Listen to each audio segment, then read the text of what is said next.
Trey Lance will be in the best situation to start since Patrick Mahomes. And I'm not saying Trey Lance is going to be Patrick Mahomes or anything like that. But the situation that he's going into his second year and his full year of starting, is going to be the best situation you've seen since Mahomes.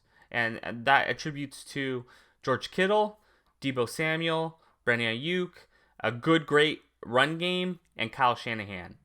Those elements put Trey Lance in the best situation you can ask for. And what this season, I mean, we don't know what this season will look like because, of course, he's a rookie. He's going to have his ups and downs, but they're not going to rely on him to be the sole purpose of winning games. It'll be the situation, this talent around him, and then I'm not even speaking about Juwan Jennings, Elijah Mitchell. We'll see what happens with the other running backs, like if Mostert's re-signed, if Trey Sermon turns into some sort of role.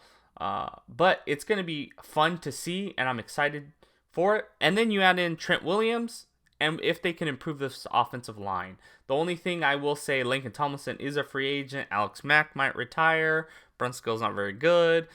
We have Aaron Banks, who's a big question mark, and then Mike McGlinchey's coming off of a pretty big injury with a meniscus tear, which has a 50% chance of, coming back from it.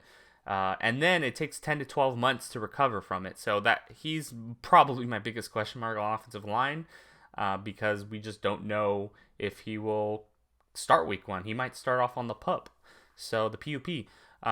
So with that, yeah, Trey Lance, I mean, if you look at Patrick Mahomes, like I've been saying, Patrick Mahomes came to a situation, was able to start to sit for a year, understand the offense, the nuances of being a starting quarterback, and then come in and have Hill, have Travis Kelce.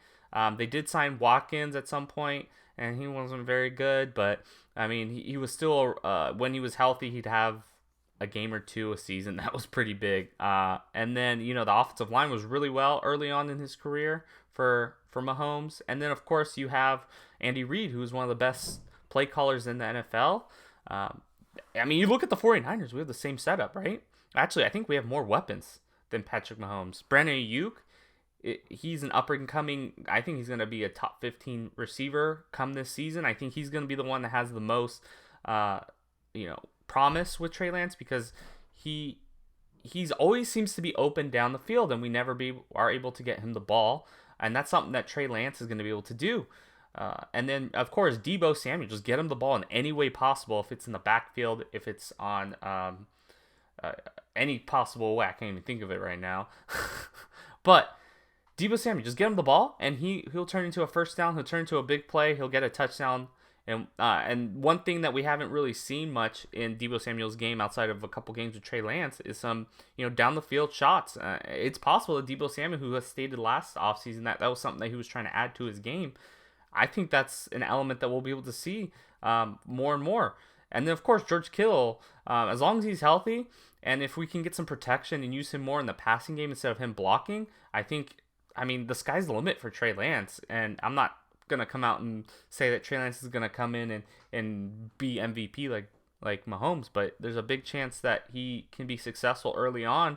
He's going to have his bumps, as usual, as anyone who's as raw as he is, but it's going to be exciting to see. And tell me what you think Trey Lance will do with the supporting cast that he has. With that, subscribe and like this video.